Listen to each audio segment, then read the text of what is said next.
ராஜி, சரோஜாவுக்கு மருந்து கலந்த பாலா குடுத்தியா? இன்னும் இல்ல. அந்த பாழ போன அமிர்தா வந்ததுல இருந்து எல்லாமே திருட்டுத்தனமா செய்ய வேண்டியதா இருக்கு. எங்க அவ கண்ணுல பட்டுடுமோன்னு பயமா இருக்கு. பயத்தை தூக்கி போடு ராஜி. அவகிட்ட ஒரு துணி மூட்டை இருக்குல்ல, அதுக்குள்ள என்ன இருக்குன்னு கண்டுபிடிச்சா அவளை இந்த வீட்டை விட்டு துரத்தா ரொம்ப ஈஸியா இருக்கும். அவ ஒண்ணு சாதாரணமான பொண்ணு இல்ல, அனாதையும் கிடையாது. அவ துணி மூட்டையில என்ன இருக்குன்னு நான் கண்டுபிடிக்கிறேன். அதுக்கப்புறம் அவளோட கதி என்ன ஆகுதுன்னு பாரு.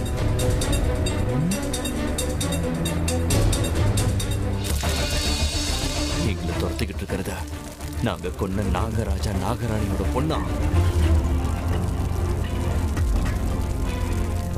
ஆமா ருத்ரா, தன்னோட அம்மாவையும் அப்பாவையும் கொன்னவனை அடியோட அழிச்சிடணும்னு பழி வாங்குற எண்ணத்தோட வந்திருக்கா.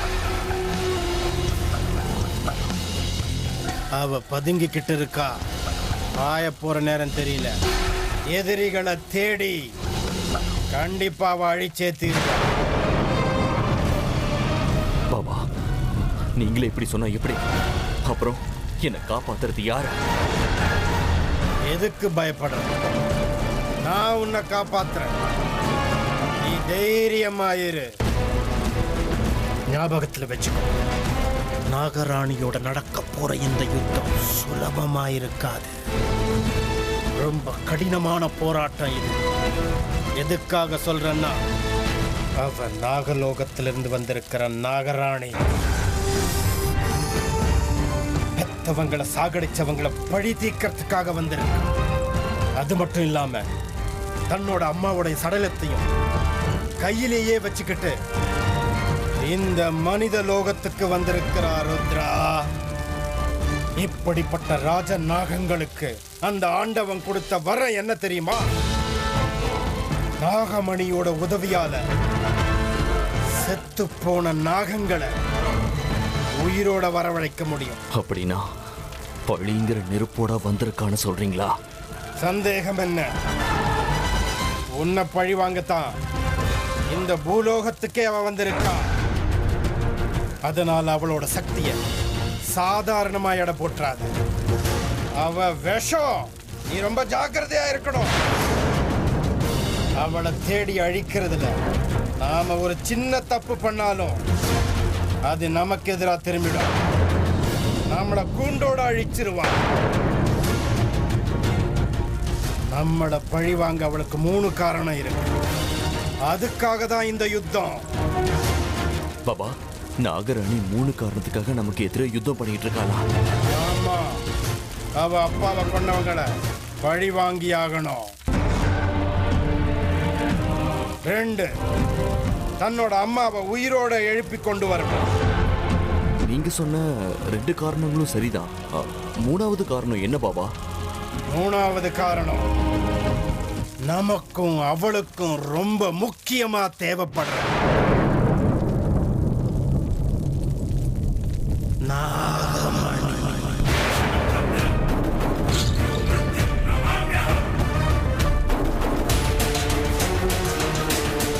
நாகலோகத்துடைய கௌரவம், அவங்க பாதுகாப்புல இருந்த அந்த நாகமணியை எடுத்துட்டு போக வந்திருக்கா.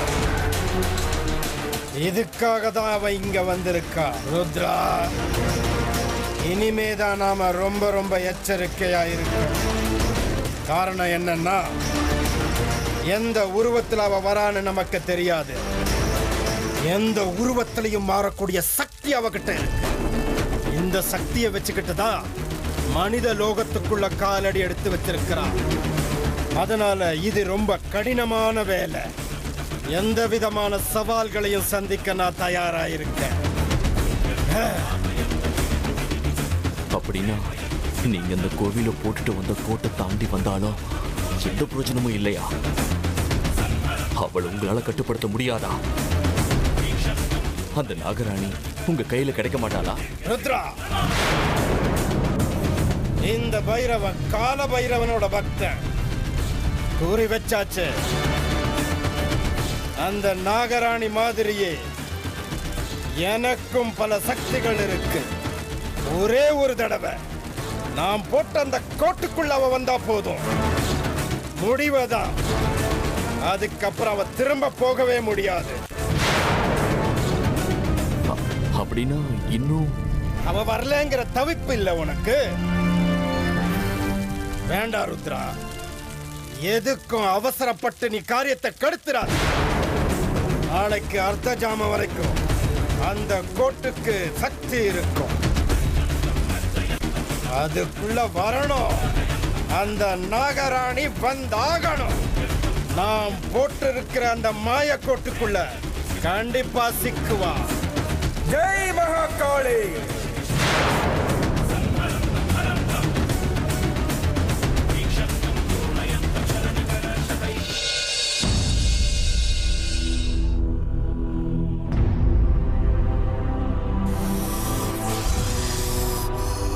நீ காயத்ரி மந்திரம் படிச்சாலும் சரி, ராமாயணம் மகாபாரதம் படிச்சாலும் சரி, உன்னோட தலையில நான் எழுதியிருக்கிற மலடிங்கிற பேர்ல இருந்து நீ தப்பிக்கவே முடியாது. இப்படியே தான் இருக்கணும். குழந்தை இல்லாம ஏங்கி தவிக்கணும். குழந்தை முகத்தை பார்க்காமலே நீ கண்ண முடியாகணும். இத இந்த ராஜேஸ்வரி என்னைக்கோ தீர்மானம் பண்ணிட்டா. இனி எந்த கடவுள் வந்து உன்னை ஆசீர்வாதம் பண்ணாலும் உன்னால தாயாகவே முடியாது. இத்தனை வருஷம் உன்னை தாயாக விடாம பாத்துக்கிட்டவ இப்ப மட்டும் விட்டுருவேனா?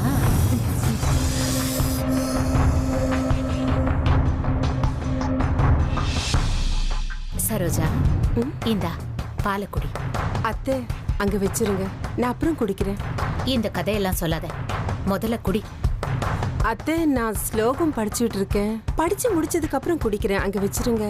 இந்த ராஜேஸ்வரி ஒரு வார்த்தை சொன்னா அதுக்கு மறுபேச்சு பேசக்கூடாது. முதல்ல இந்த பாலக்குடி.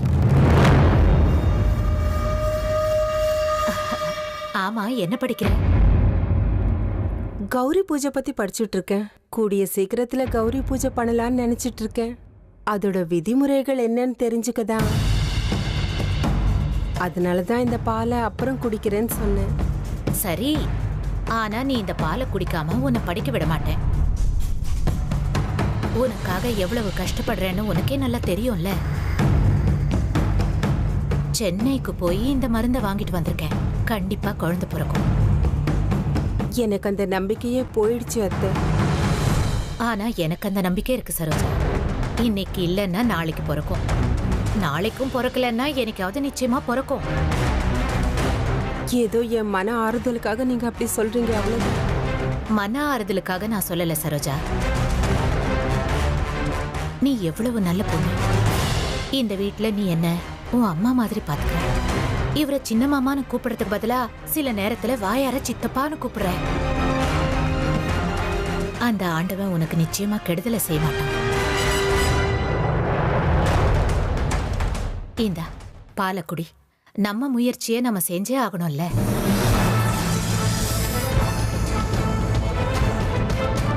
எல்லாம் அந்த ஆண்டவன் கையில தான் இருக்கு. நம்மளால என்ன செய்ய முடியும் சொல்லு?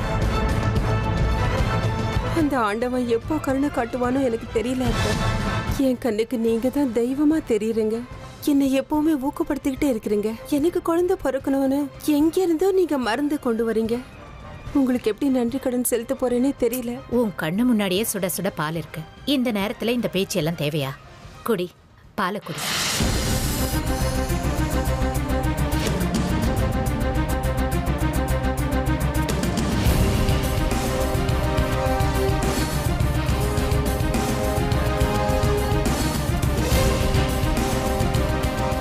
போதும் அத்தை. என்ன போதும்? சின்ன குழந்தையா நீ? ஃபுல்லா குடி.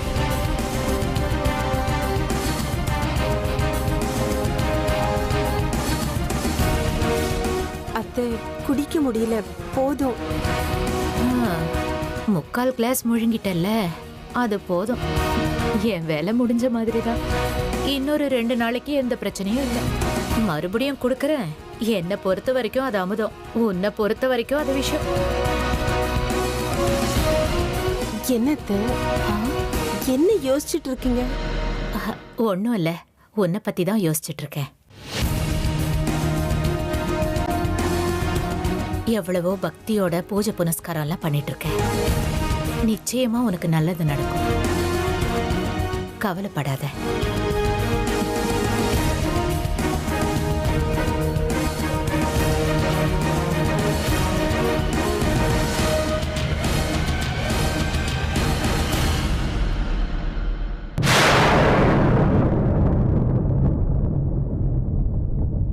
அம்மா, அவங்க கொடுத்துட்டு போனாங்களே, அது என்னது? அதா எனக்கு குழந்தை பிறக்கணுங்கிறதுக்காக பாவம் சின்னத்தை எங்கெங்கயோ போய் மருந்தெல்லாம் வாங்கிட்டு வருவாங்க. 2-3 நாளைக்கு ஒரு தடவை எனக்கு கொடுப்பாங்க.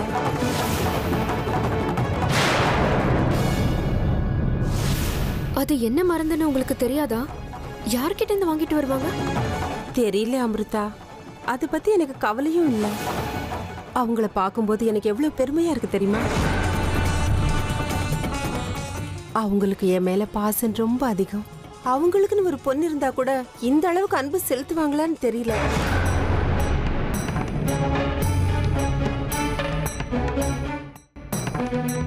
அம்மாங்கிற புனிதமான உறவை ஆண்டவன் எப்படியெல்லாம் படைச்சிருக்கான்னு பாத்தியா? எனக்கு அம்மா இல்ல, அதனாலதான் அத்தையும் சின்னத்தையும் அம்மாவா நினைக்கிறேன். உனக்கும் அம்மா இல்ல, நான் உன்னை என்னுடைய மகளா நினைக்கிறேன். அவங்களுக்கு கொஞ்சம் கூட சுயநலமே கிடையாது அமிர்தா. அவங்களுக்கு இருக்கிறதெல்லாம் ஒரே ஒரு ஆசைதான், எனக்கு குழந்தை பிறக்கணும் தான். இந்த வீட்டுக்கு மருமகளா வந்ததுக்கு நான் ரொம்ப கொடுத்து வச்சிருக்கணும். அதுலயும் இப்ப நீ இந்த வீட்டுக்கு வந்ததுக்கு அப்புறம் எனக்கு ரொம்ப சந்தோஷமா இருக்கு அமிர்தா. நாளைக்கு ஆண்டவனோட கருணையால எனக்கு ஒரு குழந்தை பிறந்தா கூட உன் மேல நான் வச்சிருக்கிற அன்பு கொஞ்சம் கூட குறையாது.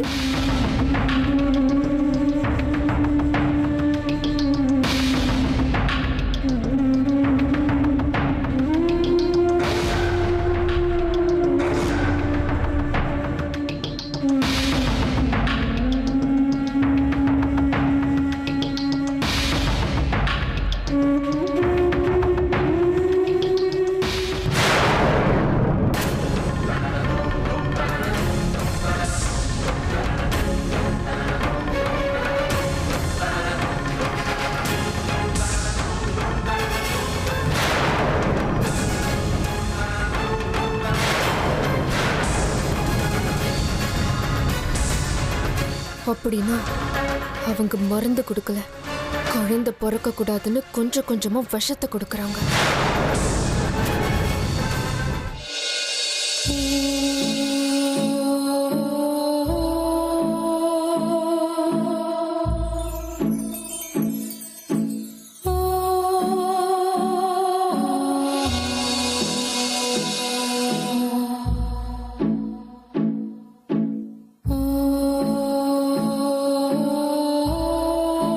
ஒரு 2 நிமிஷம் பேசுறதுக்கு வாய்ப்பு கொடுத்திருந்தா கண்டிப்பா இப்படி நடந்திருக்காது. உங்களை பார்த்து எத்தனை நாள் ஆயிடுச்சு.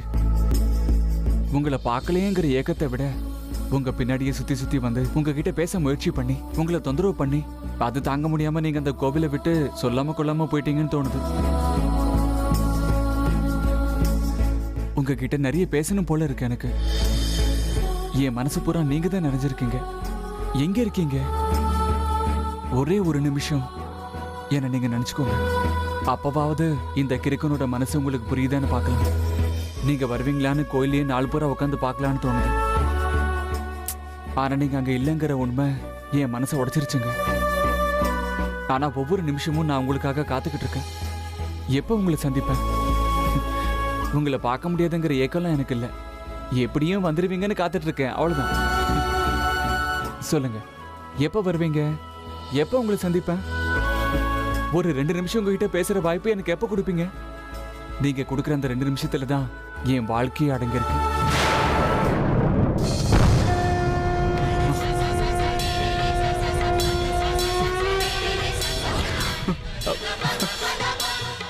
இன்னைக்கு நீங்க வரப்போறீங்கல்ல?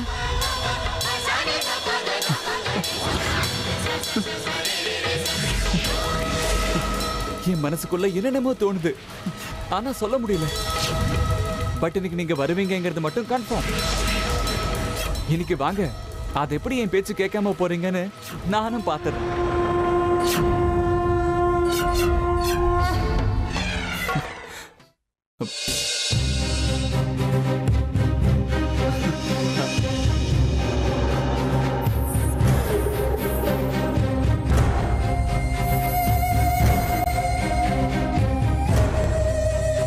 யாரோட ஜிமிக்கிடா இது? எங்க திடீர்னு கிளம்பிட்டே? அர்ஜுனா, ஏண்டா என் கேள்விக்கு பதில் சொல்ல மாட்டேங்கிற? திடீர்னு அமைதியாயிட்டு.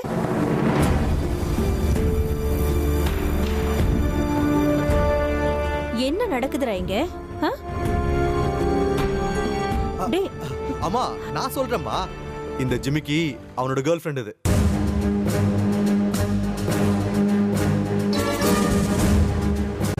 என்னது?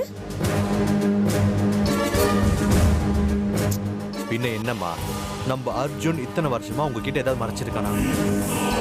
இந்த ஜிமிக்கி கதை நான் சொல்றேன். அர்ஜுன் படிக்கிற காலேஜ்ல டிராமா காம்படிஷன் நடக்குது. அந்த டிராமால வர ஹீரோயினை வீட்டுக்குலாம் கூட்டிட்டு வந்து பிராக்டிஸ்லாம் பண்ண முடியாதுல்லம்மா. அதான் அந்த ஃபீல் வரணும்ல, அதுக்காக அந்த ஹீரோயினோட ஜிமிக்கியை கொண்டு வந்து இங்க டயலாக் பிராக்டிஸ் பண்ணிட்டு இருக்கான்.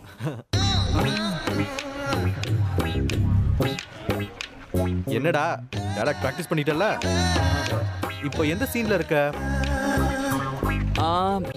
மனசுல இருக்கிறதெல்லாம் சொல்லியாச்சு. ஆனா திடீர்னு சொல்லாம கொல்லாம போன ஹீரோயின் மறுபடியும் கண்ணில் படவே இல்லை. அவ கண்ணில் பட்ட உடனே பேசணும்ல, இன்னும் அந்த டைலாக மட்டும் நான் பிராக்டிஸ் பண்ணணும்.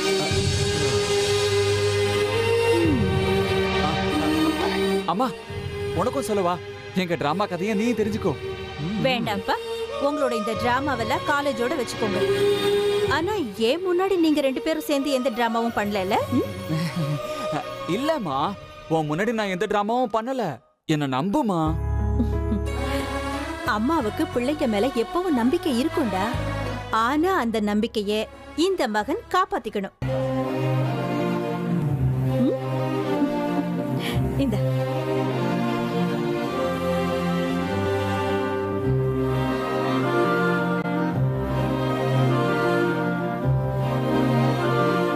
ரோமியோ, கதவை லாக் பண்ணிக்கோடா.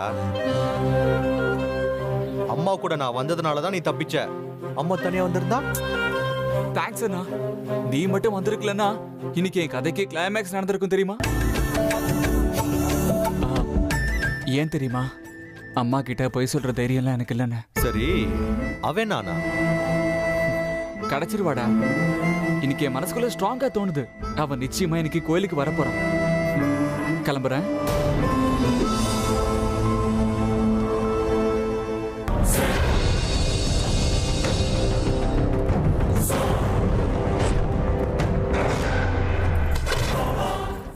இன்னைக்கு எனக்கு ரொம்ப முக்கியமான நாள்.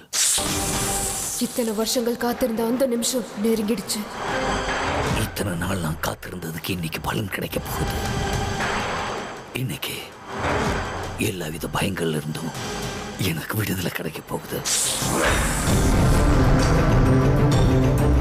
நல்ல நேரம் நெருங்கி வந்தாச்சு. நாகமணிய நான் அடைஞ்சே தீருவேன். அது போ சொந்தமா இருக்கும்னு கனவுல மட்டும்தான் உன்னால ஆசைப்பட முடியும். என் கனவுல வந்து நிக்கிற அந்த நாகராஜா இனிமே எப்படி வராங்கிறத நானும் பார்த்துடுறேன். இன்னையிலிருந்து நாகமணி மேல முழு உரிமையும் எனக்கு மட்டும்தான். நாகமணி அடையிறதுக்கு இருந்த ஒரே ஒரு தளங்களையும் இப்ப நான் விளக்க போறேன். இன்னையிலிருந்து நான் சொல்றது மட்டும் தான் நடக்கும். நான் நினைக்கிறதெல்லாம் நடக்கணும்.